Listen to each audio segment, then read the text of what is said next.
네, 오늘은 새로운 단원을 시작하는 첫 시간입니다. 우리가 이 단원에서는 일제강점기의 시작을 공부를 하게 됐죠. 우리나라가 불행한 역사를 거치면서 일본의 어떤 통치를 받게 되는 그러한 시간들을 공부를 하게 됐는데, 우리가 간단히 복습을 해보도록 하겠습니다. 여러분도 공책 한 구석에 선생님이 적어주는 것을 정리해 보도록 합니다.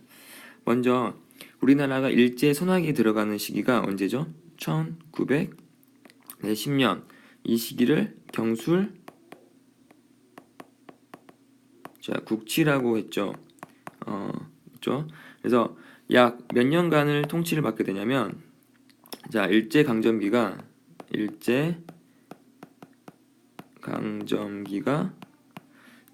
대략 36년이 됩니다. 36년이 지나고 나서 오늘 공부하게 되는데요. 1945년에 광복절이 언제인가요? 네, 8월 15일이죠.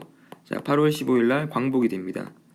다른 말로는 일본의 손아귀에서 벗어났다라고 해서 해방이라고 하죠. 네, 1910년에 일제강점기가 되면서 36년을 거쳐서 1945년 8월 15일 날 우리가 광복이 되는데, 오늘은 이 광복과 광복 이후의 상황에 대해서 공부를 해보도록 하겠습니다. 공부할 문제는 8.15 광복이 어떻게 이루어졌는지, 그 다음에 그 이후에 우리나라 상황은 어땠는지 공부를 해보겠는데요. 첫 번째로 일본이 항복을 어떤 식으로 했는지, 그 다음에 광복 후에 우리나라 상황은 어땠는지, 그 다음에 우리나라를 어떤 대한민국으로 만들어야 되는지, 대한민국이란 나라를 어떠한 생각을 가진 나라로 만들어야 되는지, 그 생각들이 민족 지도자들마다 생각이 달랐습니다. 그 어떤 생각들이 달랐는지 대해서 공부를 해보도록 하겠습니다. 네, 첫 번째로 일본의 항복에 대해서 공부를 해보도록 하겠습니다. 이 시기에는 보시는 바와 같이 그 제2차 세계대전이 발생을 하였던 시기였습니다. 보시면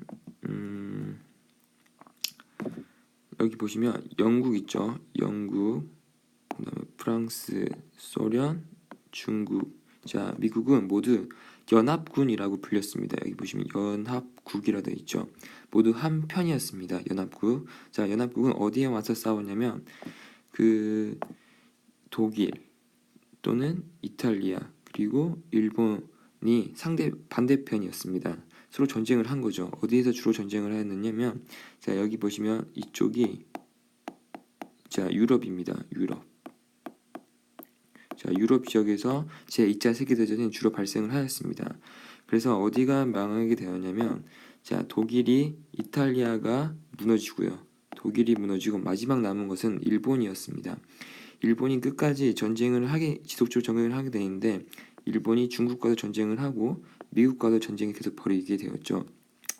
일본이 항복을 하지 않고 미국에 대결하면서 미국은 어떤 결정을 하게 되냐면, 소련에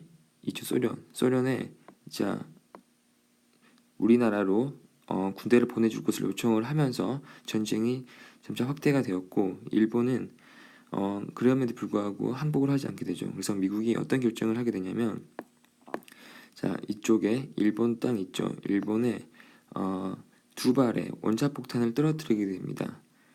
여기 보시면 두 발의 원자폭탄을 떨어뜨리게 되는 거죠. 보시면 원자폭탄이 떨어지면서 버섯 모양의 구름이 발생하는 모습이고요. 원자폭탄을 떨어뜨리게 되면 이런 모양이 됩니다.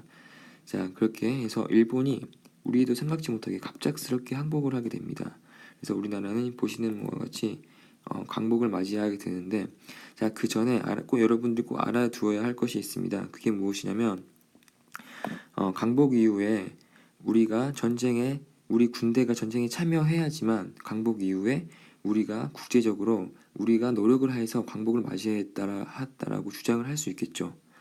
그런 목적에서 김구라는 분이 대한민국 임시정부를 이끌고 있었던 분인데, 그분이 어떤 생각을 하게 되었냐면, 우리가 전쟁을 이겨서 우리 노력으로 광복을 맞이해서 우리 스스로 나라를 다시 만들어야 되는데, 우리가 군대를 동원하지 않게 되면은 우리의 목소리가 없게 되고 또 다른 나라의 지배를 받을 수 있겠다라고 생각을 해서 어떤 생각을 하였냐면, 이 중국 땅에서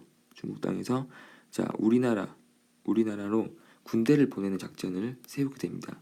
그 작전의 이름이 광복군이었는데요. 그 군대의 이름이 광복군이었습니다. 광복군의 국내 진공 작전이었습니다. 미군의 도움을 받아서 이 중국에서 우리나라로 침투해서 일본군을 무찌르려는 그런 계획을 세웠었습니다. 하지만 그 계획이 실천되기도 전에, 펼쳐보기도 전에 일본은 갑작스럽게 항복을 하게 되는 거죠. 네, 그렇게 돼서 우리는 1948년 8월 15일 날 광복을 맞이하게 됩니다. 그러니까 순순히 우리는 일본군을 무찌르려고 작전을 계획을 하였지만 계획을 펼치기 전에 미국의 원자폭탄 2발의 투하로 인해서 일본이 갑작스럽게 항복을 하게 되었고, 그로 인해서 우리가 광복을 맞이하게 되었다라고 여러분들이 기억을 하시면 되겠습니다. 네, 광복을 맞이하게 된 우리나라 어떤 상황이었을까요? 광복을 맞이하고 나서 조선이라는 나라는 이미 일제강점기 때 사라졌기 때문에 새로운 나라를 건설을 해야 되겠죠.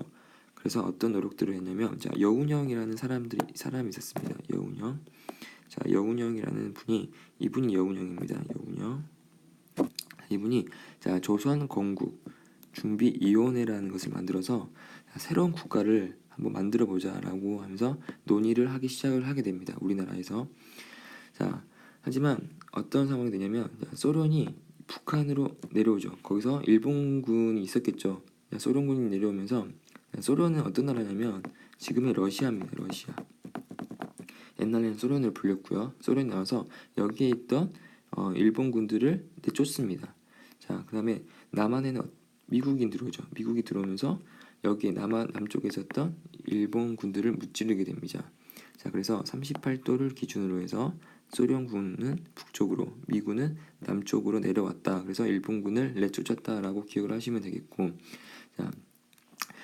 그로 인해서 또 누가 들어오게 되면, 이승만은 미국에 있었습니다. 미국에 있던 이승만이 우리나라로 들어오게 되고요. 중국에 있던 김구도 우리나라로 들어오게 됩니다. 이승만과 김구 민족 지도자들이 귀국을 하게 됐다. 그 다음에 일본 등지로 징병이나 징용이 됐었다고 그랬죠. 그 사람들 일부가 고향으로 되돌아오게 됩니다. 그 다음에 근데 그런 사람들마다 여운형, 이승만, 김구 이런 사람들마다 만들고자 하는 나라에 대한 생각, 여기서 어려운 말로 이념이라고 하는데, 생각이 다 달랐습니다. 어떤 사람은 자유주의로 지금의 우리나라 남한처럼 자유주의 국가를 만들자라는 사람도 있었고, 어떤 사람들은 북한처럼 공산주의 국가를 만들자라는 사람도 있었습니다. 그래서 보시는 것 같이 남한에 있던 사람들은 주로 좀 자유주의자. 그래서 대표적인 사람은 어떤 사람들이냐면 이승만이랑, 이건 여러분들이 공책에다가 적어주시기 바랍니다. 이승만 또는 김구 같은 사람들은 미국의 자유주의를 좀 따르는 사람들이었고, 이 공산주의를 따르는 사람들은 북한의 김일성 같은 사람이죠. 김일성 같은 사람들은 공산주의를 추종하는 사람들이었습니다. 그래서 이승만, 김구는 미국과 가까웠고, 그다음 김일성은 소련에 가까웠는데, 이렇게 서로 생각하는 사람들이 생각이 서로 달랐기 때문에 효과적으로 하나의 국가를 빠른 시간 안에 건설하지 못했고, 불행하게도 이 38선을 기준으로 해서 북한과 남한이 나눠지는 그런 역사가 시작되었다는 것을 여러분이 기억을 했으면 좋겠습니다.